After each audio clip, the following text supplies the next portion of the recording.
नमस्कार, स्वागत है आपका हमारे इस विशेष कार्यक्रम में। हमारे साथ मौजूद हैं इंदौर के जाने-माने डॉक्टर रवि डोसी। डॉक्टर साहब, स्वागत है आपका हमारे इस कार्यक्रम में।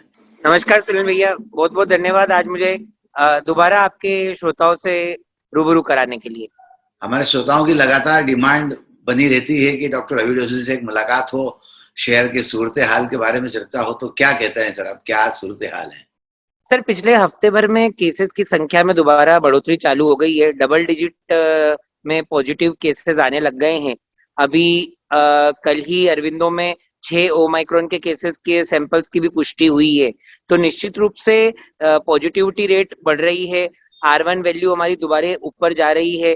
तो ठंड उसका असर दिखा रही है। साथ में हमें भी अब थोड़ा सा सावधान हो जाना चाहिए। ओमाइक्रॉन के 6 केसेस की पुष्टि आपने की है कि 6 केसेस अरविंदो में आए हैं। ये वो केसेस जो अरविंदो में रिपोर्ट हुए, इसके अलावा भी केसेस होने की संभावना है?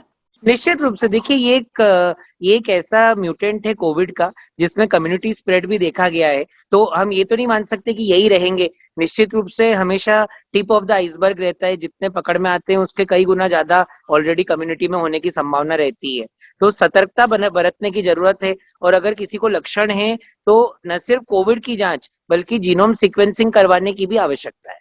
कोविड टेस्ट के बाद जीनोम सीक्वेंसिंग की प्रक्रिया क्या अलग होती है? उसी सैंपल से जिसमें कोविड की जांच की जाती है, जीनोम का भी सैंपल लिया जाता है। सेम प्रक्रिया है, कुछ भी फर्क नहीं है। रहता है कि पहले एक दिन आपकी रिपोर्ट पॉजिटिव आती है, फिर अगले दिन दोबारा वो लेना पड़ता है। प्रक्रिया सेम रहती है। जीनोम सीक्वेंसिंग के सैंपल क्या इंदौर में लेकर टेस्ट किए जा सकते हैं या बाहर भेजना पड़ रहा है? देखिए, निश्चित रूप से मैं अरविंदो में काम करता हूँ। यहाँ तो करीबन 1-1.5 महीने से ज्यादा से हम सैंपल्स पे जीनोम सीक्वेंसिंग कर रहे हैं। हमने 2 हफ्ते पहले डेल्टा प्लस वेरिएंट के भी कुछ ऐसे म्यूटेशंस को डायग्नोस किया था जिनको रिपोर्ट भी नहीं किया गया है। उनको हमारी टीम रिपोर्ट भी कर रही है इंटरनेशनल लेवल पर, और अभी ये भी आया है। इसके अलावा इंदौर में गवर्नमेंट की तरफ से भी तैयारी की जा रही है कि ये सुविधा जल्द से जल्द सबको दी जाए। जो जीनोम सीक्वेंसिंग की प्रक्रिया है उसमें समय कितना लगता है, उसकी रिपोर्ट आने में टाइम कितना लगता है? अमूमन 4 से 5 दिन का समय लगता है। उसमें एक महत्वपूर्ण बात ये रहती है कि जब भी कोई वेरिएंट ऑफ कंसर्न आइसोलेट किया जाता है तो उसके कंफर्मेशन के लिए उसको दिल्ली या पूना के लैब्स में पहले भेजा जाता है। ये रीजन है कि उसमें टर्नओवर टाइम इतना ज्यादा है, नहीं तो रिपोर्ट्स और जल्दी भी मिल सकती है। दिल्ली और पूना में जो हम भेज रहे हैं, क्या वो व्यवस्थाएं इंदौर में होना संभव नहीं है?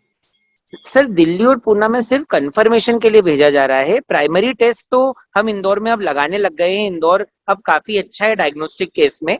पर चूंकि गवर्नमेंट गाइडलाइन है कि कभी भी आप कोई वेरिएंट ऑफ कंसर्न रिपोर्ट करेंगे तो पहले उसको कंफर्म करना जरूरी है, क्योंकि देखिए इसके सोशल इम्प्लीकेशन बहुत है। अननेसेसरी कोई भी भय का माहौल नहीं चाहता है। क्या लगता है सर, आपने सारी वेव्स अभी तक की सारी देखी हैं और खुद भी कोरोना संक्रमित होकर अस्पताल में एडमिट होकर पेशेंट्स का इलाज किया है, और इस समय जो हालात हैं, इस समय जो पेशेंट्स आ रहे हैं, पहले, दूसरे और इस तीसरे दौर को अगर हम ओमाइक्रॉन वाली बात करें तो क्या फर्क महसूस करते हैं? निश्चित रूप से अधिकांश मरीज जो अभी आ रहे हैं वो माइल्ड कैटेगरी, सर्दी खांसी जुकाम वाले ज्यादा आ रहे हैं। पर जो लोगों को 60 वर्ष से ऊपर उम्र है, जिनको मल्टीपल प्रॉब्लम, विशेषकर डायबिटीज, किडनी की प्रॉब्लम, जिनके बाईपास हो चुके हैं, और सबसे ज्यादा जो 6 से 7 दिन तक अपने लक्षणों को इग्नोर कर रहे हैं, उन लोगों में मरीज की गंभीरता दिख रही है। उनको आईसीयू में लेके वेंटिलेटर, बाईपेप सब लगाना पड़ रहा है। तो इसकी गंभीरता है। निश्चित रूप से अभी पिछले 2-3 हफ्तों में 2-3 डेथ्स भी रिपोर्टेड हुई हैं इसको लेकर। तो हमें सावधान रहने की बहुत ज्यादा जरूरत है। जिन लोगों में दोनों डोज वैक्सीनेशन के हो चुके हैं, ऐसी स्थिति में उनमें इस तरह के वेरिएंट की होने की संभावनाएं कम हैं? देखिए, कोविड का जो वैक्सीनेशन है वो कभी भी कोविड के इन्फेक्शन होने से रोकता नहीं है। इसीलिए मास्क पहनना, सोशल डिस्टेंसिंग रखना और हाथों को साफ करना, सैनिटाइज करना सबसे ज्यादा इम्पोर्टेंट है। हाँ, इतना जरूर है कि अगर किसी को दोनों डोज वैक्सीन के लगे हैं तो उस बीमारी की गंभीरता या उस बीमारी के कॉम्प्लिकेशन होने की संभावना बहुत कम हो जाती है। क्या लग रहा है, जिस तरह से अब पेशेंट्स बढ़ने लगे हैं और ओमिक्रॉन की अगर हम बात करें तो इसका मल्टीप्लाई काफी तेजी से होता है, काफी तेजी से लोगों में फैलता है, तो सतर्कता बरतने के साथ साथ और क्या प्रिकॉशंस लेना चाहिए, और क्या इस तरह की स्थिति बनी तो क्या आगे पेशेंट्स की संख्या तेजी से बढ़ेगी? जो प्रेडिक्टेड मॉडल है इंडिया को लेकर, जो खुद भारत सरकार रिलीज कर रही है, वो बोल रही है कि फरवरी मिड तक काफी ज्यादा केसेस आने की आशंका रहेगी और ऑलमोस्ट उसका जो बढ़ने वाला ग्राफ है वो अब देखने में आ गया है। तो केसेस बढ़ेंगे, ये पूरे विश्व में देखा जा रहा है कि जहां जहां ओमाइक्रॉन मिल रहा है वो जल्द से जल्द खुद को डोमिनेंट स्ट्रेन बना रहा है, उसके केसेस की संख्या काफी ज्यादा बढ़ रही है क्योंकि ये ट्रांसमिट काफी तेजी से होता है, इसकी ये प्रॉपर्टी है। पर जरूरी बात ये है कि उन लक्षणों को हम भली भांति पहचान चुके हैं, जैसे सर्दी, खांसी, गले में दर्द होना, सीने में हल्का दर्द होना। अगर ये लक्षण मिले तो हम जल्द से जल्द खुद का डायग्नोसिस करके खुद को घर वालों से भी आइसोलेट करें और समाज से भी आइसोलेट करें। कल ही देश के प्रधानमंत्री ने इस बात की घोषणा की है कि 60 वर्ष से ऊपर के ऐसे लोग जिनको जो गंभीर मरीज हैं, जिन्हें गंभीर बीमारियां हैं, उनको बूस्टर डोज लगेगा और साथ ही जो हेल्थ और वॉलेंटियर्स हैं उनको भी बूस्टर डोज लगेगा। क्या कहते हैं उसको लेकर आप? ये एक बहुत ही स्वागत योग्य कदम है और हमारे इंडियन मेडिकल एसोसिएशन की तरफ से तो हम पिछले 4-5 महीने से इस बात की ऊपर ध्यान दिला रहे थे सरकार का, पर जो ये सभी को एक्सटेंड किया गया है 60+ को, जो कि सबसे ज्यादा हाई रिस्क कैटेगरी है, हेल्थ केयर या फ्रंट लाइन वर्कर जिसमें आप मीडिया कर्मी, पुलिस कर्मी एवं चिकित्सा कर्मी आते हैं, उन सभी को ये सुविधा देना। और सबसे महत्वपूर्ण बात है कि अब दायरा बढ़ाया जा रहा है, बच्चों को भी 15 से 18 में लेकर ये काम शुरू करना निश्चित रूप से इम्यूनिटी के दायरे को और ज्यादा फैलाएगी। ये एक बहुत ही स्वागत योग्य कदम है। 15 से 18 आपने जैसा कहा बच्चों का आंकड़ा एक तय किया गया है, इस उम्र के बच्चों को लगना चाहिए और कुछ छोटे बच्चों को लेकर भी लगता है भविष्य में कोई वैक्सीन की प्रक्रिया शुरू होगी, कुछ देशों में शुरू भी हो चुकी है। देखिए, निश्चित रूप से अमेरिका में हम देखते हैं कि वहाँ 11-12 साल के बच्चे भी वैक्सीनेट हो चुके हैं। इवन दिल्ली में भी हमारे कई परिचित है जिनको एम्स में ट्रायल के तहत उनके बच्चे जो 10-11 वर्ष के थे उनको कोवैक्सीन लगाया गया, वे काफी सेफ थे, कोई दिक्कत नहीं आई। एक बहुत अच्छी बात जो मैं इसमें बतौर चिकित्सक महसूस कर रहा हूँ कि भारत सरकार ने बच्चों के केस में एक्स्ट्रा सावधानी रखी है, पूरे रिसर्च को टाइम दिया है और एक स्टेप बाय स्टेप वे में प्रोसीड कर रही है। ये बहुत ज्यादा जरूरी है क्योंकि भैया आपके ही कुछ कड़ियों में हमने वैक्सीन से संबंधित भ्रांतियों का भी हमने कई बार निराकरण लोगों का किया है। तो कोई भी कल को इस इतनी ज्यादा काम की वैक्सीन के ऊपर कोई अननेसेसरी डाउट न करे, इसलिए रिसर्च के बेसिस पे स्लोली बढ़ना जो हम कर रहे हैं, मैं मानता हूँ ये सबसे ज्यादा बढ़िया काम है। और बच्चों के लिए कई वैक्सीन जैसे कि single shot vaccine, nasal vaccine, इन सभी का रिसर्च और प्रपोजल, डीएनए वैक्सीन का कल माननीय प्रधानमंत्री जी ने भी बोला है। ये बताता है कि हमारे इंडियन सोसाइटी अब साइंटिफिकली भी काफी एडवांस हो रही है और ये बहुत ही स्वागत योग्य कदम। आने वाले समय में हम देखें तो जो पहले 2 लहरों की स्थिति थी, जब हॉस्पिटल में ऑक्सीजन की कमी थी, बेड्स की कमी थी, आईसीयू में बेड अवेलेबल नहीं थे, तमाम सारी दवाइयों की कमी थी, इस दौर में ऐसी कोई संभावना नजर आती है आपको? संभावना तो कम है क्योंकि 2-3 बातें बहुत महत्वपूर्ण है। जो तत्परता और प्रोटोकॉल का जो ऑफ टाइम में जो पालन और ट्रेनिंग सरकार के द्वारा कराई गई है वो बहुत ही सराहनीय है।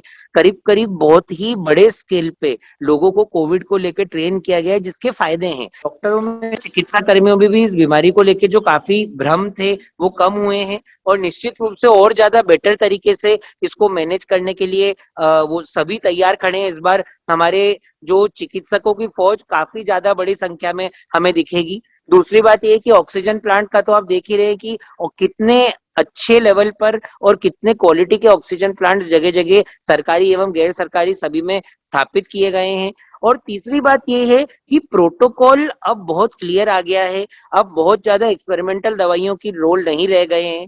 जो एक स्टैंडर्ड बेसिक ट्रीटमेंट है उससे ही सक्सेस रेट काफी अच्छा देखा जा रहा है। डॉक्टर साहब, अंत में जानना चाहूंगा कि इस तरह के जब सर्दी, खांसी, बुखार, सीने में दर्द, इस तरह के सिम्टम्स को हम माने और कोविड टेस्ट करवाएं? देखिए, निश्चित रूप से मेरा कहना है कि आप अपने नजदीकी चिकित्सक से मिले या जो आपके रेगुलर फैमिली फिजिशियन है अपने डॉक्टर से मिले, ये डिसीजन आप उन पे छोड़ दें।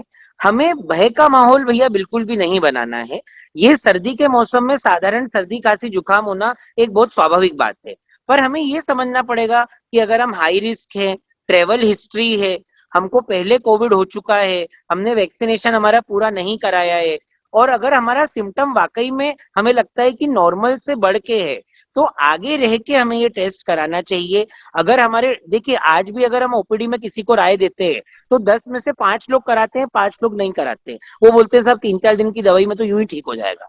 पर मेरा कहना है कि अगर आपके डॉक्टर आपको एडवाइस कर रहे हैं तो निश्चित रूप से आपको एटलीस्ट कोविड टेस्ट, अपना रैपिड एंटीजन टेस्ट या RTPCR as per doctor advise करवाना चाहिए। डॉक्टर रवि डोसी ने पहला दौर देखा, दूसरा दौर देखा और तीसरे दौर की तरफ जा रहे हैं। दूसरे और तीसरे दौर के बीच जो शांति थी उसमें अपने आप को कितना समय दे पाए?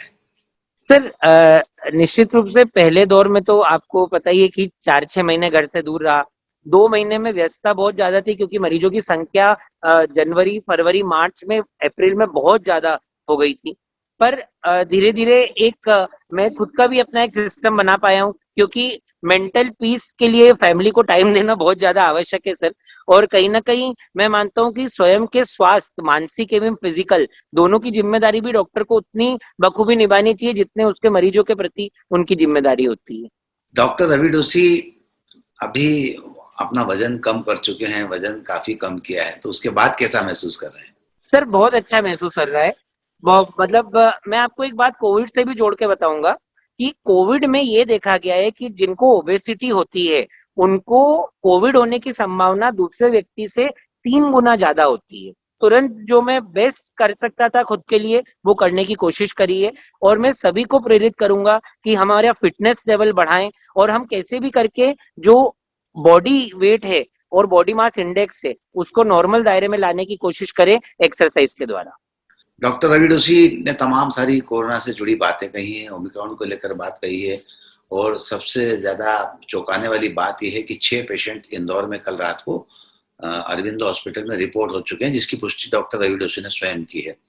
साथ ही डॉक्टर रवि डोसी ने अपना वजन भी कम किया है, उसको लेकर फिर किसी अगले एपिसोड में उनसे बात करेंगे, जानेंगे कि वो प्रक्रिया क्या थी जिसके तहत उन्होंने अपना वजन कम किया है।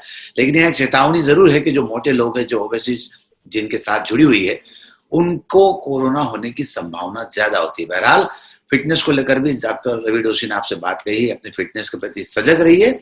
डॉक्टर साहब, हमसे बातचीत करने के लिए बहुत बहुत शुक्रिया।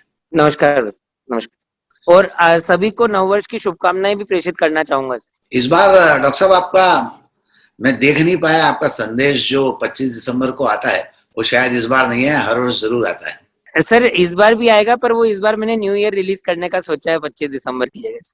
चलिए, उसका भी बेसब्री से इंतजार करते हैं। आज के इस कार्यक्रम में बस इतना ही। सुनील जोशी को दीजिए इजाजत। नमस्कार।